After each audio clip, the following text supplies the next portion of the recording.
એક બાદ આપનું સ્વાગત છે। આગળ વાત કરીએ તો રાજ્યમાં દારૂબંધી છે, છતાં તેના અમલને લઈને આંદોલન ચલાવનાર અલ્પેશ ઠાકોરે હવે વધુ એક આંદોલનની જાહેરાત કરી છે।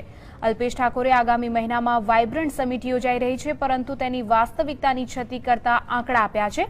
તેમજ યુવાનોને નોકરી નહીં તો વાઇબ્રન્ટ સમિટ પણ નહીં તેમ કહીને યુવાનો માટે રોજગારીની તકો મળે તેના પર ભાર મૂક્યો છે।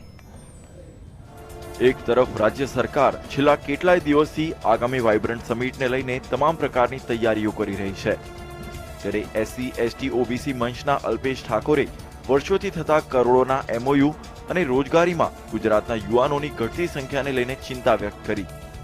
વાઇબ્રન્ટ ગુજરાત સમિટમાં થયેલા એમઓયુના આંકડા ઉપર નજર કરીએ તો વર્ષ 2003માં 66,000 કરોડથી વધુનું મૂડીરોકાણ થશે તેવા 80 એમઓયુ કરાયા, જ્યારે વર્ષ 2005માં 1,06,000 કરોડ રૂપિયાના મૂડીરોકાણ થશે તેવા 227 એમઓયુ કરાયા।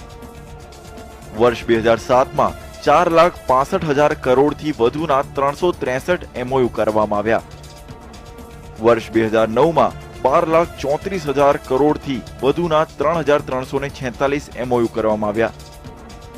વર્ષ 2011માં 20,83,000 કરોડ રૂપિયાથી વધુનું મૂડીરોકાણ થશે તેવા 8,380 એમઓયુ કરાયા, જ્યારે વર્ષ 2013માં 17,719 એમઓયુ થયા, તો અંતે વર્ષ 2015માં 25 લાખ કરોડ રૂપિયાનું મૂડીરોકાણ થશે તેવા 21,000 એમઓયુ કરાયા।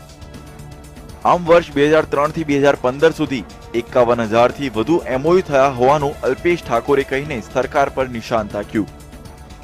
2003 થી 2015 સુધીના વાઇબ્રન્ટમાં 60 લાખ કરોડનું મૂડીરોકાણ ગુજરાતમાં આવ્યું એવું ગુજરાત સરકાર કહે છે।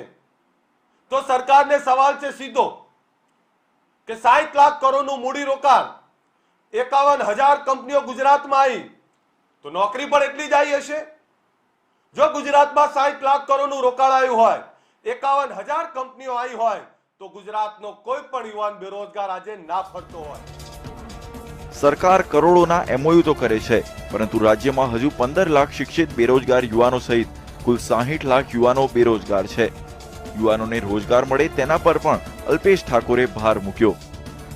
2017ના વાઇબ્રન્ટની અંદર 11 જાન્યુઆરીથી વાઇબ્રન્ટની શરૂઆત થવા જઈ રહી છે અને દેશ વિદેશના તમામ ઉદ્યોગપતિઓ આવવાના છે, પણ એ ઉદ્યોગોની અંદર 85% ગુજરાતીઓને નોકરી નહીં મળે તો ચેતવણી છે સરકારને।